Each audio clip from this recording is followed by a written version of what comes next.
Hey, welcome back, Rankers. I'm coming to you this week from Sanctuary Cove, and I'm at a conference. I'm not on a holiday, unfortunately. So if you hear some wild birds in the background, they are actually wild birds. They're not sound effects. So there's been a bit of confusion on last week's show. We've had a lot of feedback from it, and certainly a good amount of views on the update. So the update, in case you missed it, is called a Doorway Pages update. What Google is looking to do is to basically clobber or smash web pages that would fit into a category that says this page has been specifically set up to rank for a particular phrase and serves no other purpose except for that.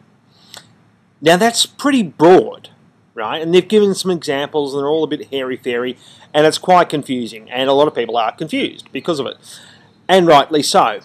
The AJ Cohn here on the Google Webmaster Central blog has said, based on some of the definitions that they're talking about, like one of the definitions of a doorway page would be a page that aggregates a lot of content from other parts of the site in order to rank. And he cited there that possibly eBay and Yelp in the US would be hit. In Australia, sites that would fall into the same category, of course, would be eBay and also, say, Yellow Pages. I don't think those sorts of pages here in Australia, anyway, are going to get hit because they're not actually optimized that well. Whenever you see Yellow Pages result or an eBay result turn up in a search query, that's usually because that's all that Google can find, meaning that the rest, there are no other pages that have been optimized that well that would fit into that category. So when I see those jumping up into, say, the top 10, I know there's opportunity there to rank above them because no one's sitting down there and focused on that one page. It's purely the way the site's structured that makes that happen. Where I think Google will be smashing sites, so the example I showed you last week, but also ones a little bit like this when they talk about aggregation.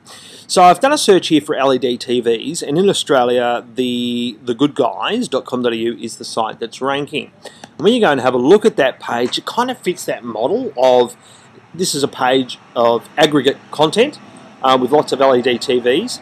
It doesn't have a lot of, it's not dominant on the site as far as the links internally to the site. So I think this is the sort of page that's going to get clobbered, but we'll have to wait and see. Now, if you think you've got pages in that category, what you need to do is sit back, wait, see what happens with the algorithm change. Sorry about those blokes walking behind me. I'm going to kick them in the head later. When the update happens, which is going to be any day now, I think my guess last week was it was going to be tomorrow, as in tomorrow, not last week. And I think it's still going to be, within the next few days. What we're telling our clients who may or may not fall into that category is, look, let's just wait. This isn't going to be a site-wide penalty because it's only going to be focused on those pages that fit into this category, unlike mobile responsive design, which is going to basically be most of your site. So if you had to beaver away and get ready for something, it would be the mobile update, not necessarily the Doorway Pages update. We're telling people, look, let's wait and see what happens. If it's not broken right now, don't try to fix it. Let's see what happens. If your rankings go down because of a particular page that was ranking that fitted into this doorway scenario, just keep an eye on it. Have a look at where it is today. So we'll come back and have a look at this particular search next week when the update hopefully would have gone through, and we'll know if this sort of page fitted into that category. And then you can say, well, okay, that's what Google doesn't like. What do we have to do to fix it? And what you really need to do is to make your landing pages, the pages that you're trying to get ranked high in Google, kind of need to make them hero pages rather than sort of ones just, off to the side a little bit. So that's what Google's talking about. Hopefully that's helpful. If you've got any questions, just send them through. And please share the video on Smart Company if you saw it there, on YouTube if you saw it there, on smartmedia.com.au if you saw it there, and hey, on Facebook if you saw it there. And we'll see you next week. Thanks very much. Bye.